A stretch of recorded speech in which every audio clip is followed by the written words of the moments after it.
Hello mga kaamats! Magbabasketball nga tayo. Dahil puro na lang tayo trabaho. Kasama ko nga pala ngayon si James. Dalawa nga lang pala kami maglalaro ngayon. Kasi may mga trabaho ang iba naming kasama. At yung iba naman ay tinatamad daw. Pagkalabas nga namin ay ininggit ko tong kasamahan kong si Darlie. Dahil gustong gusto niya ring maglaro. Sinabihan ko nga siya mag-focus ka sa trabaho mo. Huwag puro laro nasa isip mo. Basketball tayo ngayon, basketball. Kanina ko pa sinabi sa kanila magbabasketball ka, paulit-ulit ka. Kung napapansin nyo, paulit-ulit ang jacket ko. Yan kasi ang pampaswerte ko. Biro lang. Nanghihinayang kasi ako bumili ng bago. Bago nga kami pumunta ng basketball court, ay dumaan muna kami dito sa mini grocery. Para bumili ng tubig na dadali namin dun sa basketball court.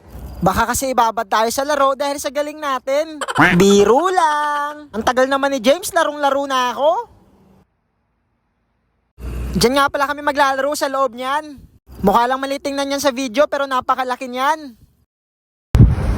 Sa loob niyan. 2 beses na yan! Ang ganda ng court dito. Makikita nyo mamaya. Nasabi ko na rin sa kanila, nasa loob kayo maglalaro, paulit-ulit ka.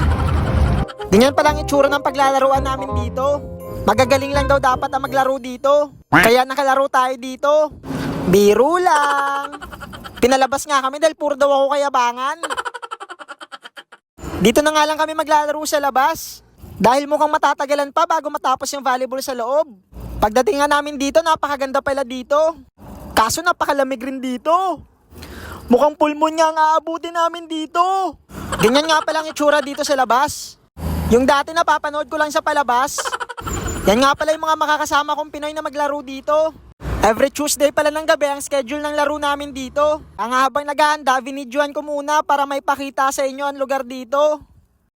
Syempre, ayan tayo, magbibihis na tayo. Bilisan mo, ang forma mo. Nagdadalawang isip pa nga akong ubarin talaga ang jacket ko dyan. Kasi napakalamig talaga dito. Gumpisa na nga sila maglaro kasi ako hindi pa nakabihis. Ngayon pa lang talaga ako magbibihis.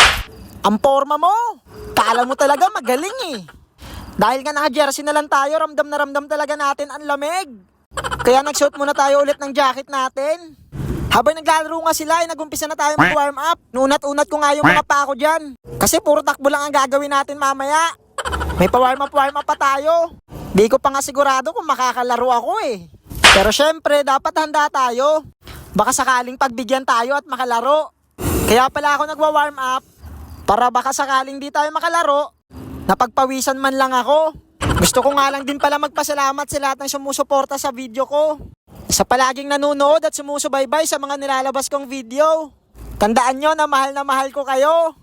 Sana huwag kayong magsawa, suportahan ako. At gusto ko lang ulit sabihin na maraming salamat sa inyo. O tama na, baka maiyak ka pa. Vlogger ka lang, mukhang magiging artista ka pa.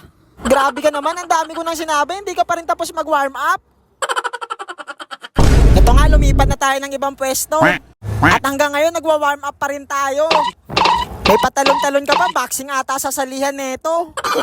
Oh, no, no, no, no. At yan nga sila, mukhang matatapos na sa katagal-tagal. Ilan na lang silang bumaba kasi yung iba pagod na.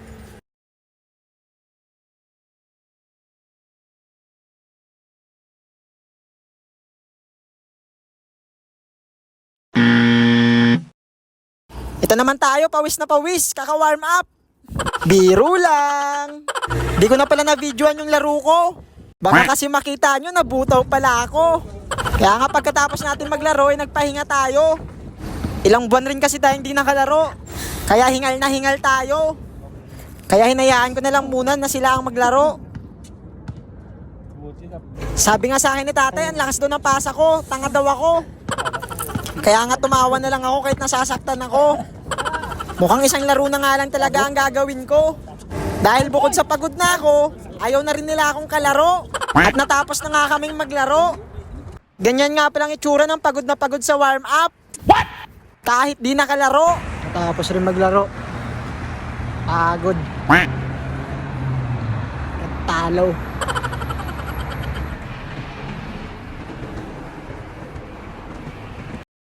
Ngayon alam nyo nang ginagawa namin pag walang trabaho. O siya, hanggang dito na lang ulit. Sa susunod na vlog na lang ulit tayo magkwentuhan. Paalam!